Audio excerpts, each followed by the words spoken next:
How many of you all were raised Baptists? I can tell I'm in the minority. I was not. And I grew up in the Christian church, the Disciples of Christ church. And my most memorable experience with Baptists was shortly after I had graduated from college. I had a girlfriend who was a Baptist. And I had taken her to my church several times. But one day we were together and she said that I needed to come visit her church and I needed to join. And I said, why? Why do I need to join? I'd be happy to visit. Why do I need to join? She said, because if you don't join the Baptist church, you won't go to heaven. Well, needless to say, that girl and I didn't stay together very much longer. I never visited her Baptist church, and the decision on whether I'm going to heaven or hell is still open.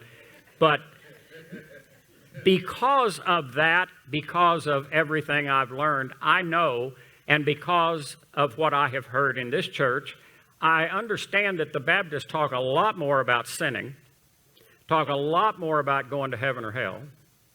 And every now and then, you can find a church that has genuine fire and brimstone. Did you hear that?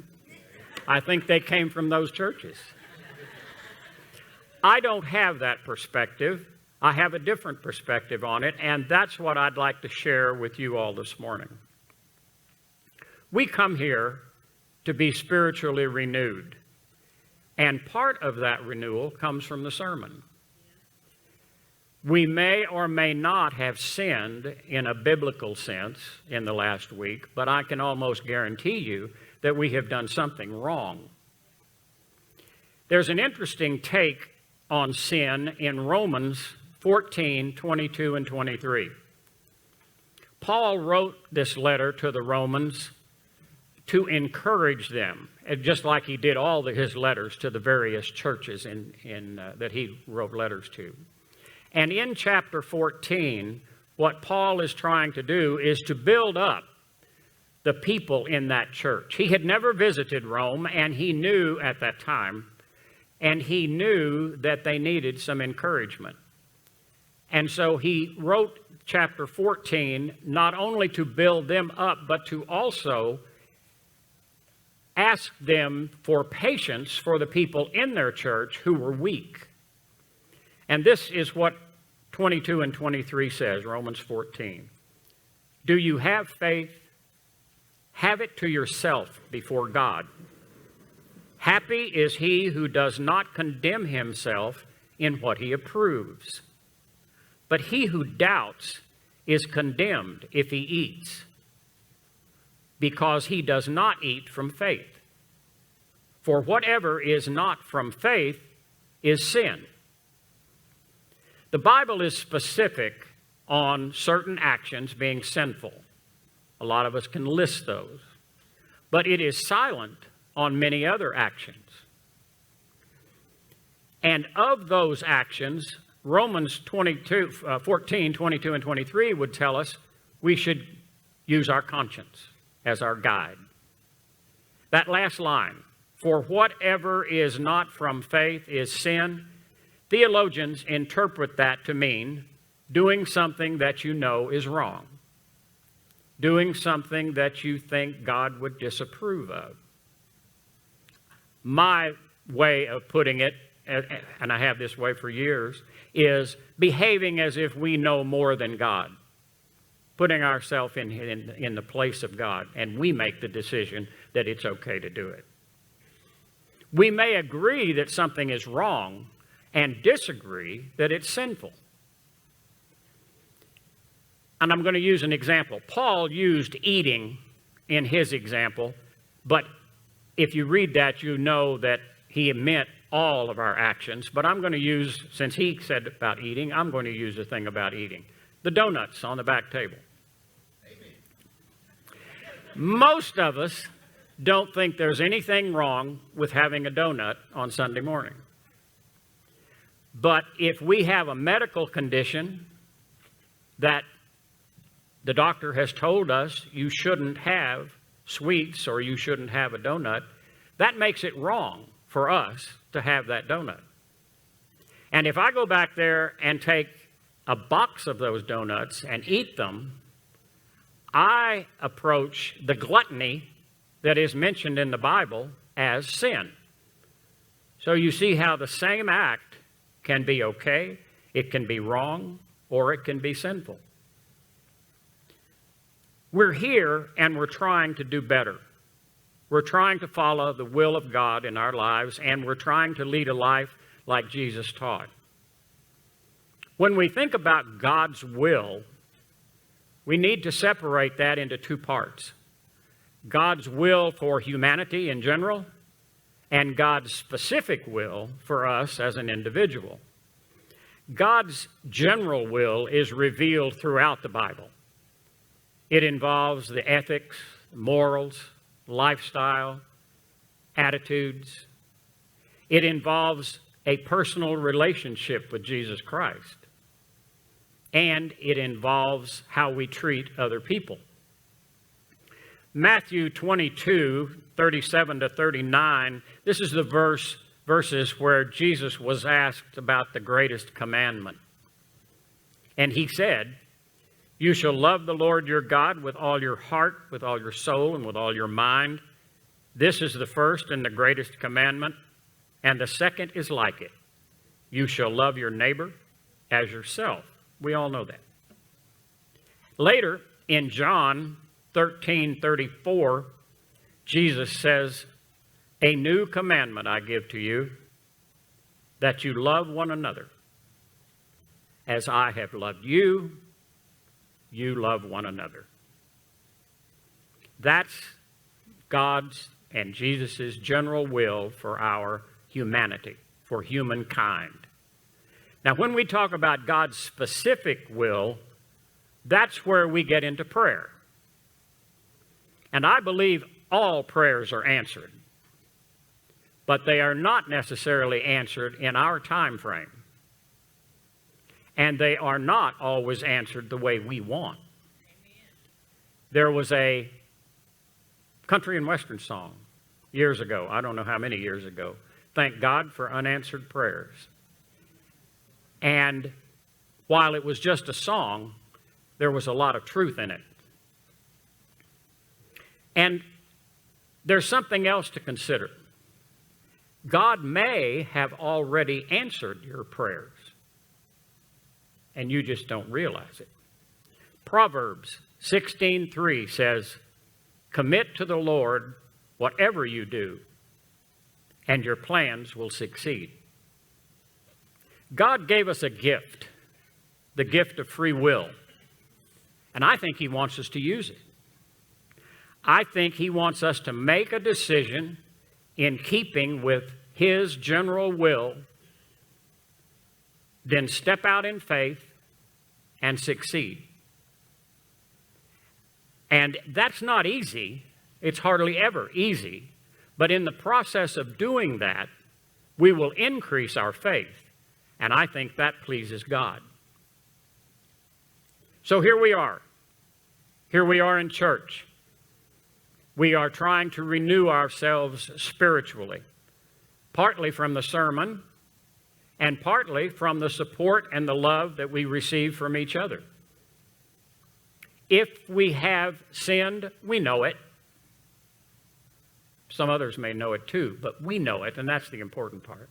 And if we haven't sinned, we are here trying to correct the wrongs that we have done in the last week and do better next week. We are trying to follow God's general will and trying to live the life that Jesus taught. But when we go out those doors back there, things change. We may try to take some of the sermon with us, and hopefully we will. We may try to take some of that support and love that we received from each other out those doors, and hopefully we will. But the farther we get from those doors, the harder that gets. When we go down that hill to the bottom, it becomes harder. When we go 6 miles that way or 4 miles that way, it gets harder. And by Tuesday or Wednesday, it's even harder than that. So what can we do with that spiritual renewal on a day-to-day basis to keep it going, to keep it active? What can we do in saying that we are trying to do better? What can we specifically do to make that happen? The obvious answer to some is evangelize. And that's fine, and it's good for some. Some people are good at it. Others of us, not so much. And the truth is that we have to be in a mood to give it at the same time that someone else is in the mood to receive it. And very often, we want to talk to somebody about God, and they don't want to hear it. And at other times, they are ready to hear it. They're in the right mood, the right frame of mind, and we're just not in the right frame of mind to give it. And one of my favorite sayings has always been, actions speak louder than words. And I think that that comes to play in evangelism. Not that it's bad, it's just not necessarily my strong suit. We can put ourselves in the other person's shoes. Let me ask you something. How many times have you all gone in someplace? Maybe it's a meeting somewhere, maybe it's here in church. And you walk in those doors and you look around and you see people smiling and you see people seemingly having a good time and talking, and you think, I am the only one in this building with a problem. I am the only one that is down today. Everybody else is up and happy. When in reality, everybody in that room has a problem. Everybody in that room needs someone to talk to about it. We need to empathize with those people, knowing that we aren't the only one in the room with a problem. We need to be optimistic. And I'm not talking about the kind of optimism that comes from something good happening, or when something works out that we wanted to work out and we think how great and wonderful that is, and maybe we can hope that it can keep going. I'm talking about unabashed, unending, Pollyanna-type optimism. Finding that silver lining behind every dark cloud. Refusing to dwell on the negative in any situation. Finding the positive, and I will guarantee you folks, because I've practiced it, and it'll take practice for years, there is something good that comes from every bad situation. I was talking to a lady the other day, and I happened to mention 9/11, and I talked about how all the good things that came from it. She looked at me like I was a crazy man. How could anything come? But there are lists, there are people, there are situations that grew out of that were positive. Those are the things to dwell on. And it will change your outlook simply to dwell on the positive that comes out of a negative situation versus the negative. And let me tell you what makes it even easier. God created the world. And it was good. The Bible says it was. And He is still creating, and it is still good. Bad things happen, sure. But as long as He is creating, there is good out there. And He is still He created you and me. He cannot, by definition, create something bad. So we aren't bad. We do bad things, but we aren't bad. And as long as God is creating good, we can find that good in the world. And then we can dwell on it.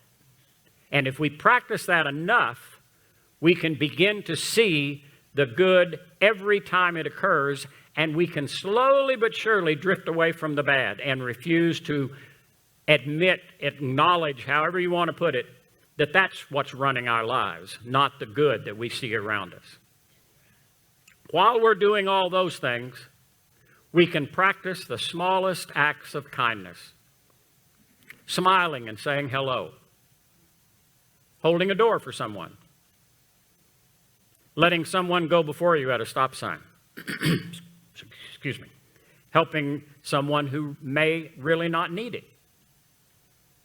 Listening to someone when they're talking to you. Looking them in the eye. And responding to what they are saying instead of this idea that you're formulating in your mind. Giving a gift or a card for no special reason or occasion. Calling an old friend you've lost touch with. Caring as much about your family as you do about strangers. And pay it forward. Did you see the movie? It was good. All of these things and all of the things I've said have something in common. They all center on other people. But they are not easy. I'm going to go back over that list and I'll show you what I mean. Smiling and saying hello.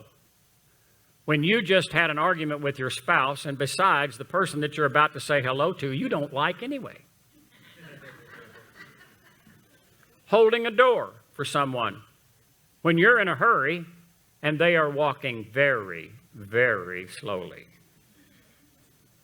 Letting someone go before you at a stop sign, and you end up letting 3 people go before you at a stop sign. Listening to someone when they're talking and responding to what they're saying when what they're saying is nuts and it needs to be corrected. Amen. Yeah. Giving a gift or a card for no special occasion. When you're running a little short of funds this month and besides, Albrecht's is closed. Calling an old friend. I don't know what I'd say. And besides, what if he doesn't even remember me? Caring as much about your family as you do about strangers. Mom, Dad, hon, can you come here just a minute? I'm busy right now. I'll be there in a few minutes. And paying it forward with no expectation of return or thanks. Not easy to do. They take practice. And folks, you have to slow down. You have to be aware of who's around you and what's around you. Because if you will rush past someone who needs you in a figurative sense to hold that door for them while they walk through, you'll miss it. And the funny thing I've learned is that if you miss it, you can't turn around and make up for it. That opportunity has passed you by. God gave you that opportunity once, and He isn't going to repeat just because you fell short. It's happened to me multiple times. So slow down, notice what's going on around you, and put yourself second. Second to God, of course, but second to all other people. You actually have to go out and look for people to be nice to. And that's not going to be hard to do once you are aware of what's going on. I quoted John 13:34 a minute ago.